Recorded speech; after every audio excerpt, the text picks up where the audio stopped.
जो समाज सेवी हैं उनकी पहल के ऊपर आयोजित की गई है।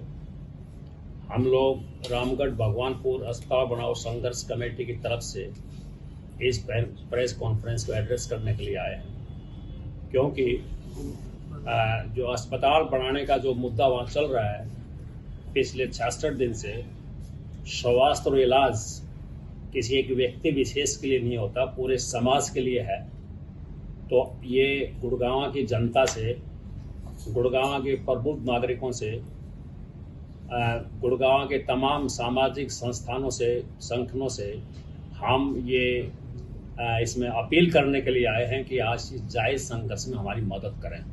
इसलिए ये प्रेस कॉन्फ्रेंस विजय सिंह यादव ने अपनी पहल पर बुलाई है। हम इनका भी धन्यवाद करते हैं फर्स्ट, और आप लोगों का धन्यवाद करते हैं कि आप हमारी आवाज़ बन करके इस जायज़ मुद्दे को उठाएं। मसला ये है कि हरियाणा सरकार ने रेवाड़ी का जिला जो सिविल हॉस्पिटल है उसको 200 बेड का बनाने का आह्वान किया था, फैसला लिया था आज से 6 साल पहले, और ये कहा था कि ये सिविल हॉस्पिटल जो पहले 45-50 साल पहले बनाया गया था ये कंजेस्टेड हो गया है, ये लो लाइन में है, बहुत नीचे है, और यहाँ मरीजों के लिए सुविधाएं अब नहीं है। हम इसको शिफ्ट करेंगे। शिफ्ट करने के लिए तमाम जगहों को देखते हुए भगवानपुर गांव की जमीन जो NH 71 के साथ लगती हुई है, जस्ट रेवाड़ी शहर के साथ लगती हुई है, नवनिर्मित बस स्टैंड के साथ है, जिसमें 4 रास्ते हैं, कुछ रास्ते 6-6 क्रम के हैं। सरकार की टीम ने और सरकार ने उस जगह का अवलोकन किया और उसको सही पाया। तमाम रिपोर्ट हमारे पास है, हम आपको पेश करेंगे। और इस काम के लिए जब ये प्रोसेस चला तो राव इंद्रजीत सिंह जो हमारे केंद्रीय राज्य मंत्री हैं, ये हमारे जो संघर्ष के संयोजक भी हैं और ये सरपंच प्रतिनिधि भी हैं, श्री अनिल कुमार जी, इनसे फ़ोन पे बात की। वो फ़ोन का ऑडियो भी हम आपके बीच में सुनाएंगे या आपको भेज देंगे। उन्होंने ये कहा कि आपके यहाँ हॉस्पिटल बनेगा, हॉस्पिटल तो बनेगा ही, परंतु आप रेवाड़ी शहर के लिए पंचायत ज़मीन में से 10 एकड़ ज़मीन आप दे दीजिए, क्योंकि रेवाड़ी में पानी की बड़ी किल्लत है। तो इन्होंने कहा कि हम ज़मीन भी देंगे और हॉस्पिटल के लिए हम फ्री ज़मीन देंगे। 1 रुपया प्रति एकड़ के हिसाब से इन्होंने 7 एकड़ 7 आना 9 मरला ज़मीन सरकार को भेज दी। तमाम केस को भेज दिया गया, तमाम कार्रवाई पूरी हो गई। ये तमाम चीज़ें जब चल रही थी तो इसी पीरियड में, इसी दौरान हमारी माननीय स्वास्थ्य मंत्री ने आनन फानन में बिना भगवानपुर के लोगों से बातचीत किए, जो हॉस्पिटल फाइनल स्टेज पर आ चुका था, उन्होंने एक शहबाजपुर खालसा गांव में 5 एकड़ ज़मीन देने के लिए BDPO को आदेश दे दिया। वो चिट्ठी भी हम आपको देंगे कि आप 5 एकड़ ज़मीन दो, जबकि रिपोर्ट ये कह रही 5 एकड़ के अंदर हॉस्पिटल नहीं बनेगा, जगह कम पड़ेगी, एक्सटेंशन अगर होगा। तो फिर उन्होंने क्या किया कि वो चुपके से एक लेटर जारी कर दिया BDPO को। BDPO ने सरपंच को लिख दिया, वो लेटर लीक हो गया, गांव के लोगों को पता लगा। वो राव साहब के पास बड़े सम्मान के साथ गए कि राव साहब जी, आपने तो हमारी 10 एकड़ ज़मीन भी ले ली, सरकार के नाम रजिस्ट्री भी हो गई, और हॉस्पिटल के लिए हम 8 एकड़ ज़मीन फ्री में भी दे रहे हैं, और उसके बावजूद ये शहबाजपुर का जो लेटर है, ये क्या हो गया ये? तो ये ऐसा क्यों हो रहा है? तो राव साहब ने कहा कि मैं आपको नहीं सुनूंगा, फोन के ऊपर काम मैं नहीं सुनूंगा। लोगों ने कहा जी हमारी 2 मिनट तो बात सुन लो। पुलिस बुलाई और लोगों को धक्का मार करके वहां से पुलिस ने उनके मकान से, जो कम रेजिडेंस ऑफिस है, वहां से निकाल दिया। बुजुर्ग आदमी जो सदा राव साहब को सम्मान करते थे वो हाथ हुए। और आप दुखदायी बात में बता रहा हूँ, 29 जून को हमारा एक बुजुर्ग राव रामेर सिंह, जो राव साहब के बहुत नजदीकी मानता था अपने आप को, वो इतने हाथ हुए, सदमा में चले गए, और 29 जून को उनकी डेथ भी हो गई सदमे के कारण। ये फैक्ट है ये चीज। तो ये तब हुआ तो राव साहब ने अपमानित किया दोनों गांव की पंचायत को। 5 गांव के लोग गए थे। उसके बाद ये लोग धरने पर बैठ गए। एक कमेटी का निर्माण किया गया कि आप स्वास्थ्य और इलाज की चिंता आपको नहीं है, और आप जो ये सहबानपुर खालसा की तरफ जा रहे हो, फिर हमारे खिलाफ जो लोग धरने पर बैठे उनके खिलाफ तरह तरह का दुष्प्रचार किया गया, ऑडियो लीक करने के नाम से मुकदमे दर्ज करने की बात की गई और विभिन्न तरीकों से आंदोलन को दबाने की कोशिश की गई। आंदोलन के चरण में एक बहुत बड़ी पंचायत हो चुकी है और कम से कम 8,000 आदमी ऑन रिकॉर्ड 9 किलोमीटर पैदल जुलूस कर चुके हैं और लगातार धरना जारी है। और अब हम इस आंदोलन को व्यापक बनाने के लिए हम गुड़गांव आए, आज हम महेंद्रगढ़ में जाएंगे और इसको पूरे इलाके का एक आंदोलन बनाएंगे, क्योंकि स्वास्थ्य और इलाज सबकी जरूरत है। हमारे स्वास्थ्य मंत्री का होम डिस्ट्रिक्ट होने के बावजूद भी लोग जो मांग कर रहे हैं, जायज मांग कर रहे हैं, उस मांग को पूरा नहीं किया जा रहा है। ये इसको लेकर के मोटे तौर के ऊपर आज हमने प्रेस कॉन्फ्रेंस बुलाई है। ये हमारे अनिल हमारे संयोजक हैं और ये सरपंच प्रतिनिधि भी हैं। इनकी माता श्री कृष्णा देवी सरपंच है, जिन्होंने जमीन दी है, परोपकार काम के लिए दी है। 18 एकड़ जमीन सरकार को दे रहे हैं, 10 एकड़ का तो दे चुके हैं और 8 एकड़ ये है। तो ये जो राव साहब और स्वास्थ्य मंत्री लोगों ने जब बोलना शुरू किया, लोग अपनी आवाज उठा रहे हैं, उनको ये सहन नहीं हो रहा है। उनका अलोकतांत्रिक जो रवैया है, जो आचरण है, उससे क्षुब्ध है हम। इसलिए इस आंदोलन को, क्योंकि वो सत्ता में बैठे हैं और बड़ी बात है कि मुख्यमंत्री को 3 ज्ञापन हम भेज चुके हैं। हमारे स्थानीय विधायक ने भी हमसे आकर आज तक नहीं पूछा है, कोई हमसे बात नहीं कर रहा है। 66 दिन से लोग वहां बैठे हैं, आंदोलन पर आंदोलन हो रहे हैं, एक के बाद एक जनता का समर्थन मिल रहा है, परंतु सरकार चुप्पी साधे हुए है। इसलिए सरकार की चुप्पी को तोड़ने के लिए लोकतांत्रिक देश के अंदर, प्रदेश के अंदर आप कम से कम हमको ये समझा दो क्यों नहीं बना पा रहे हैं, या आप हमारी बात को सुन ले। ये जो मौन, जो उदासीन जो सरकार बैठी हुई है और हमारी आवाज को जो अनसुना अनदेखा कर रही है, उस विक्षोभ को लेकर के हम हैं। इसलिए हमने ये सोचा जनता की ताकत बड़ी चीज होती है। इस आंदोलन को व्यापक रूप देने के लिए भाई विजय सिंह भी बिना बुलाए हमारे बीच में आए थे। इन्होंने पहलकदमी ली और इस आंदोलन को हम एक बड़ा आंदोलन बनाने की तैयारी में आज हम आए हैं, इसलिए आप बुलाए हैं। अब मैं आग्रह करूंगा हमारे अनिल संयोजक है, वो अपनी बात को रखें। हमारा जो एक बुजुर्ग था वो राव साहब के वहाँ पे गया था, जिसको धक्के मार के इन्होंने पुलिस द्वारा निकलवाया था। वो 29 तारीख को हमारी महापंचायत थी, हमारे अध्यक्ष भी थे, महापंचायत के भी अध्यक्ष थे और हमारी संघर्ष समिति के भी अध्यक्ष थे। और वो वहाँ महापंचायत के दिन 1 घंटे बाद उस जो अपमान को झेल नहीं पाए और वो एक्सपायर हो गए। तो आज तक उन्होंने उनकी जो है बारे में 2 संवेदनशील शब्द भी नहीं कहे, जबकि ये बहुत ही गलत बात है। और हमारे ऊपर इल्जाम लगाने शुरू कर दिए, किसी कभी कुछ और मुझे दबोचने के लिए इन्होंने जो इनके दबाव में, जो प्रभाव से जितने भी सरपंच थे, जितने भी प्रॉपर्टी डीलर थे, उनको इन्होंने खड़ा कर दिया और इन्होंने मेरे को दबोचने। लेकिन मैं शुक्रगुजार हूँ उस जनता का कि जनता मेरे साथ आके खड़ी हो गई। जो जनता उसको राजा बनाने वाली जनता थी, वो ही जनता मेरी ढाल बन के मेरे खड़े हो गई। नहीं तो अन्यथा आज रामेर की जगह एक उसकी बगल में मेरी भी मूर्ति लगी हुई होती। तो मैं इस जनता का सबसे बड़ा शुक्रगुजार हूँ। और जिस दिन रामेर जी मरे थे, इन्होंने बहुत डराने का काम किया। मेरी माँ भी डर गई थी, बहुत डराने का काम किया। लोगों ने मेरी माँ को भी जाके ये कहा कि इसका काम बंद कर देंगे, इसको मरवा देंगे, इसको कुछ कर देंगे।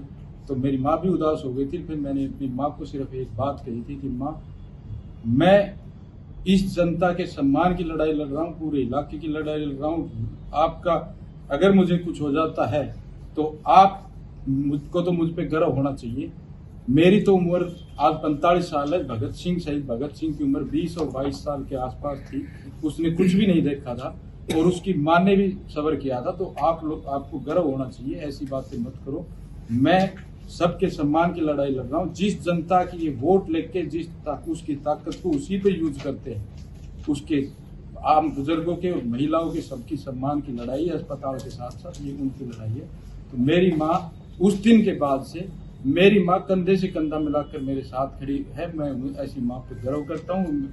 कैंडल मार्च हमने हर गांव में निकालने शुरू किए, उसमें वो जाती है। तो मैं जनता से भी एक अपील करना चाहता हूं कि अगर कुछ भी कर सकते हैं ये लोग कुछ भी कर सकते हैं। अगर मुझे कुछ भी हो जाए, मेरा एक्सीडेंट भी करा सकते हैं, कुछ भी करा सकते हैं। मैं जनता से मेरी सिर्फ इतनी अपील है कि अगर मुझे कुछ हो जाए तो बस इस क्रांति को, जो लोगों के, आम जनता के सम्मान की जो लड़ाई है, इसको जिंदा रखे। मेरी यही लोगों से अपील है और मेरी मौत पे अफसोस ना करे। बस मैं इसके लिए ही अपील करता हूँ लोगों से।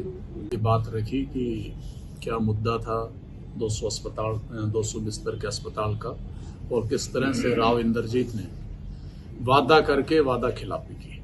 मैं इसमें कुछ जोड़ना चाहूंगा कि 1952 में इस देश में पहला चुनाव हुआ, तब से लेके और आज 2025 में 2024 का इलेक्शन हमने लोकसभा का देखा। बीच में एक या दो योजना छोड़ दें तो हम हमेशा ही रामपुरा हाउस, राव परिवार को ही वोट ये इलाका देता है। इसमें सिर्फ गुड़गांव ही नहीं, चाहे गुड़गांव हो, मेवात हो, रेवाड़ी हो, महेंद्रगढ़ और नारनौल, पूरा इलाका पहले इनके पिताजी को संसद में पहुंचाने का काम करते रहे। अब पिछले 25 सालों से हम लगातार इनको जिताते आए हैं। सरकारें दिल्ली में बदली, चंडीगढ़ में बदली, पर हमने इनको नहीं बदला कभी भी। क्यों? क्योंकि इस इलाके की जनता का एक भरोसा था। पर आज अब ये भरोसा टूट चुका है और पूर्ण रूप से टूट चुका है। क्योंकि जब पंचायत में जो बड़े हमारे इलाके के सम्मानीय बुजुर्ग थे, उनको पुलिस बुला के उनको रामपुरा हाउस से खदेड़ा गया। वास्तव में वो वीडियो मैंने भी देखा, बड़ा दुख हुआ, पीड़ा हुई कि जो लोग 50-50, 60-60, 70-70 वर्षों से वोट दे रहे थे और आखिर में उनको ये शिला मिला है। और इसी दुख में हमारे जो बुजुर्ग थे, रामेश जी बता रहे, वो एक्सपायर भी हो गए उस पंचायत के 1 घंटे बाद ही। तो मेरी तो यही गुजारिश है कि ये भी उन्हीं का लोकसभा क्षेत्र है। आप देख ही रहे, हमारे बगल में भी हॉस्पिटल नहीं बन पाया है, बस स्टैंड की हालत बदतर है, गुड़गांव में जल भराव है, कूड़े भरे हुए, पर सांसद ने कभी इस पे कोई सुध नहीं, कभी अधिकारियों से कोई मीटिंग नहीं की, ना कभी इस पे यह आया कि इस तरह के बदतर हालत हो रहे हैं उस शहर के, जो शहर 65% रेवेन्यू इस प्रदेश को देने का काम करता है। वहां हॉस्पिटल नहीं बनाया जा रहा जहां इन्होंने वादा किया था, रेवाड़ी में। और अब इनकी बेटी आरती राव, वो खुद स्वास्थ्य मंत्री है, उनके हाथ में ये सारा काम। ना रेवाड़ी में हॉस्पिटल बन पा रहा सरकारी और ना ही गुड़गांव बन पा रहा है। तो इसके लिए दोषी है। मैं भगवानपुर रामगढ़ की पंचायत को विशेष तौर पर और आसपास जो भी हमारे यहाँ प्रतिनिधि आए हैं, सरपंच प्रतिनिधि, इनको धन्यवाद देता हूं आपको कि आप लोगों ने इस मुहिम को उठाया, इस बदलाव की मुहिम की शुरुआत की कि इस परिवारवाद की राजनीति को हम पिछले 70 वर्षों से ढो रहे हैं। शायद ये आप लोगों को बेशक से छोटी बात लगे, पर मेरा मानना है ये शुरुआत हो चुकी है और अब इन नकारा निकम्मे किस्म के लोगों को उखाड़ के ही दम लेंगे। या तो ये जनता से जो वादा किया उनको पूरा करे, वरना जनता आने वाले इलेक्शनों में इनको घर बिठाने का काम भी करे। आपने शायद रेवाड़ी के पास एक छोटा सा गांव है जिसका नाम है भगवानपुर रामगढ़। गुड़गांव शहर के लोगों को शायद पता भी नहीं होगा कि वहां पर पिछले 66 दिन से गांव के भोले भाले लोग, अभी आपने देखा होगा, जो ठीक से अपनी बात, अपनी समस्या को भी साधारण शब्दों में आपके सामने रख रहे थे, वो संघर्षरत है। बरसात के अंदर पानी में डूबते हुए, तैरते हुए, सड़कों पे चलते हुए, नंगे पैर ज्ञापन देने जा रहे हैं। 10-10, 12-12, 15 किलोमीटर पैदल चल के जा रहे हैं। और वो बैठे किस लिए हैं? एक साधारण सी बात है कि वो बैठे सिर्फ इसलिए हैं कि उनके चुने हुए प्रतिनिधि सांसद राव इंद्रजीत ने उनसे वादा किया कि भाई हम आपके यहां अस्पताल बनाएंगे। अस्पताल हम सब समझते हैं मूलभूत सुविधाओं का एक हिस्सा है, बहुत जरूरी हिस्सा है। और उन्होंने वादा किया और उसकी ऑडियो वीडियो जो बातचीत है वो भी वायरल है इंटरनेट के ऊपर, यूट्यूब पे सब लोग देख सकते हैं। उन्होंने वादा किया है और वादे में कहा कि भाई आप जमीन दे दो। गुड़गांव के लोग बेहतर तरीके से समझ पाएंगे कि आजकल जमीन की क्या कीमत है। एक ऐसी जमीन गांव की जो बिल्कुल 4 लाइन हाईवे के ऊपर लगती है, जिसकी कीमत आज के समय लगभग 50 करोड़ रुपए। गांव वालों ने उनके वादे पर कि अस्पताल बनाएंगे 50 करोड़ रुपए की जमीन दी मुफ्त। और वो दी किस लिए? क्योंकि उनसे कहा गया कि भाई रेवाड़ी प्यासी है, इनको पानी पिलाने के लिए हमें वाटर सप्लाई वर्क्स के लिए जमीन चाहिए। इन्होंने दे दी, कोई बात नहीं, रेवाड़ी भी अपना ही शहर है, वहां के लोग पानी पिएंगे, ठीक है, कोई बात नहीं, दे दो, बदले में हम तुम्हें अस्पताल दे देंगे। पहले इनसे जमीन ली गई और फिर जमीन लेने के बाद रजिस्ट्री कराने के बाद अस्पताल के वादे से राव इंद्रजीत जी मुकर गए। तो इसको हम क्या कहेंगे? धोखा कहेंगे, छल कपट कहेंगे, क्या कहेंगे? एक चुना हुआ प्रतिनिधि जब ऐसा व्यवहार करे तो ये बड़ा सवाल खड़ा करे। अब जब इन्होंने इस बात को लेके कहा तो बहुत सारे लोग हैं जिनका बुजुर्ग का नाम लिया कि जो पिछले 40, 50, 70 साल से, मतलब ऐसे ऐसे लोग हैं जो जवानी जब से वो होश संभाला तब से वो उस परिवार से जुड़े हुए। उन्हें भरोसा नहीं हुआ कि राव इंद्रजीत हमारे साथ ऐसा कर सकते, ये दगा हमारे साथ कर सकते। वो उनसे मिलने गए, धक्के मार के उनको वहां से उनके घर से निकाला गया। एक चुना हुआ प्रतिनिधि, जो जनता जिसको चुन के भेजती है, लोग जनता को अपना भगवान मानते हैं, लेकिन राजा साहब वाला घमंड वहां पे साफ दिखा कि उन्होंने धक्का मार के निकाल दिया। और फिर जाके उन्होंने सड़क पे जब धरना शुरू किया, लड़ाई लड़नी शुरू की, इन लोगों को बदनाम करना शुरू किया। सरपंच साहब बैठे हैं, आज इनको पता नहीं कितनी सारी धमकियां मिलती हैं, जान से मारने की, डराने की, परिवारों के थ्रू, रिश्तेदारों के थ्रू इनको दबाने की कोशिश की जा रही है। उसके बाद में जो और भी तरह के जो हथकंडे अपनाने थे वो हथकंडे अपनाए गए। मीडिया के थ्रू इनकी आवाज दबाने की कोशिश की गई, जो आंदोलन संघर्ष कर रहे हैं उनको तोड़ने की कोशिश की गई। तो ये सारे के सारे हथकंडे नाकामयाब हैं, ये आंदोलन मजबूती से लड़ रहे हैं। और अब जनता के सामने ये अपील है कि ऐसे लोग जो जनता से वादा करके पीछे हट गए हैं, इनको सबक सिखाना जरूरी है। मैं आपको एक ये बीडीपीओ का लेटर है, बहुत मैटेरियल डॉक्यूमेंट है। इसमें बीडीपीओ कहते हैं कि स्वास्थ्य मंत्री आरती राव ने शहबाजपुर खालसा की 5 एकड़ जमीन हॉस्पिटल के लिए ग्राम सभा की मीटिंग के लिए आदेश दिए हैं। ग्राम सभा की मीटिंग सुनिश्चित की जाए और प्रस्ताव भेजा जाए। ये डॉक्यूमेंट आपके बीच में है। मैं आपको एक डॉक्यूमेंट दिखा रहा हूं कि ये इसी बीडीपीओ के द्वारा भगवानपुर की जमीन का मौका निरीक्षण किया गया है। उस मौका निरीक्षण के मुताबिक इस जमीन को हर तरह से उपयुक्त बताया गया है, जहां हम जिसके लिए हम लड़ाई लड़ रहे हैं। ये डॉक्यूमेंट्स है, आप इसको देखें। फिर एक डॉक्यूमेंट्स मैं आपको और दिखा रहा हूं कि महानिदेशक पंचायत विकास हरियाणा के चंडीगढ़, उन्होंने भगवानपुर के अंदर हॉस्पिटल बनाने के लिए सरकार से ओके कर दिया कि यहाँ बनाया जाए। पंचायत को कोई ऑब्जेक्शन नहीं है। और इस लेटर में लिखा, गोकलगढ़ में जो 5 एकड़ जमीन है, जो सर्जन की, सिविल सर्जन की रिपोर्ट के मुताबिक वो जमीन कम पड़ेगी, वहां गोकलगढ़ के केस को कंसिडर ना किया जाए और उसके बाद भगवानपुर के केस को कंसिडर करके यहाँ हॉस्पिटल बनाया जाए। अब वही स्वास्थ्य मंत्री जिसको 5 एकड़ के लिए रिजेक्ट कर दिया एक गांव गोकलगढ़ का, उसमें 5 एकड़ के लिए बीडीपीओ को आदेश दे रही है। तो इसका मतलब वो पूर्व धारणा से ग्रसित है। शहबाजपुर खालसा में कोई न कोई बड़ा खेल खेलने की तैयारी की गई थी, जिसको लोगों ने नेस्तनाबूद कर दिया। अब शहबाजपुर एक तरफ हो गया। अब वो स्वास्थ्य मंत्री दूसरी बात के ऊपर आ गई। आज के दिन वो क्या कह रही हैं? आज से ठीक 3 दिन पहले उन्होंने एक बयान दिया कि जो सिविल हॉस्पिटल जो एग्जिस्ट कर रहा है हम वहीं बनाएंगे। हम कहते हैं अगर वो एग्जिस्ट कर रहा है तो आप वहीं रखोगे, तो फिर शिफ्ट करने की बात क्यों आई थी? शिफ्ट करने के पीछे जो कारण मैंने आपको पहले बताए वो कारण थे, वो कारण आज भी है। और हमारी स्वास्थ्य मंत्री एक और बात कह रही है कि आज उन्होंने कहा कि ये 8.5 एकड़ जमीन है। इसी स्वास्थ्य मंत्री ने विधानसभा के अंदर बयान दिया।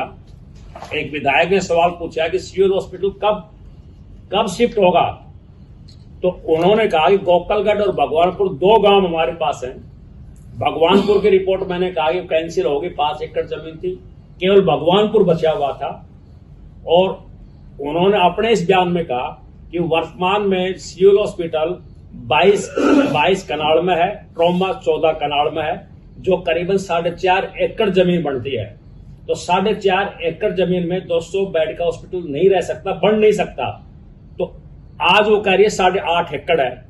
आज उनका बयान है, सिविल हॉस्पिटल और ट्रॉमा मिला के 8.5 है, उनके ये बयान 4.5 बोल रहा है। तो बात यह है कि इस महत्वपूर्ण मुद्दे को, जिसका आदमी की लाइफ जुड़ी हुई है स्वास्थ्य और इलाज के लिए, उसको डाइवर्ट किया जा रहा है। उस सिविल हॉस्पिटल में उपयुक्त प्रबंध नहीं है, वो छोटा है, वहां ठीक इलाज नहीं हो पा रहा है, और अपने निहित स्वार्थ के चलते हुए जो भी बात हो वो तो वो बताएंगे कि ये नहीं बनाया जा रहा है। ये हमारे सवाल आज भी उनसे पूछ रहे हैं कि बताइए भगवानपुर में क्या कमी होगी कि आप वहां का कंसिडर क्यों नहीं कर रहे हैं, वो कुछ नहीं बता रहे हैं। तो हम आपसे ये भी रिक्वेस्ट करते हैं कि उनसे पूछा जाए कि भगवानपुर में क्या कमी है जहां कंसिडर नहीं कर रहे हैं। सदमे में थे, परंतु रामेर जी की जो डेथ हुई, डेथ का काज है हार्ट अटैक। तो हार्ट लीगली, कानूनी तौर के ऊपर हार्ट अटैक से मरने से हम ये नहीं कह सकते कि उसने डेथ की है। सर, वादा खिलाफी और धमकी तो परंतु वायदा खिलाफी और धमकी, हमने एक बात की, उन्होंने हमारे खिलाफ कंप्लेंट दी है, एसपी को कंप्लेंट दी है, पुलिस को कंप्लेंट दी है। हमने एक बात की, जो हमको प्रोवोकेट कर रहे हैं, हमारे मेन मुद्दे से दिमाग को डाइवर्ट करने के लिए कि हम भी उनके खिलाफ कंप्लेंट दें, वो हमारे खिलाफ दे और मेन इश्यू डाइवर्ट हो जाए। हमने कहा कि जिन लोगों से कंप्लेंट दी जा रही है वो लोग अभी समझ नहीं पा रहे हैं बात को, इश्यू क्या है। हम उनके पास जाएंगे, हम उनको गले लगाएंगे, उनको बात को समझाएंगे, क्योंकि वो हमारे अपने आदमी हैं। इसलिए हम उत्तेजित होकर के ऐसा कदम नहीं उठाएंगे, हमें अपने उद्देश्य की तरफ आगे बढ़ना है। इसलिए हमने पेशेंस के साथ, हौसले के साथ इस बात को कोई कंप्लेंट नहीं की। हमारी कंप्लेंट जरूर हुई और हम वहीं आज भी टिके हुए हैं।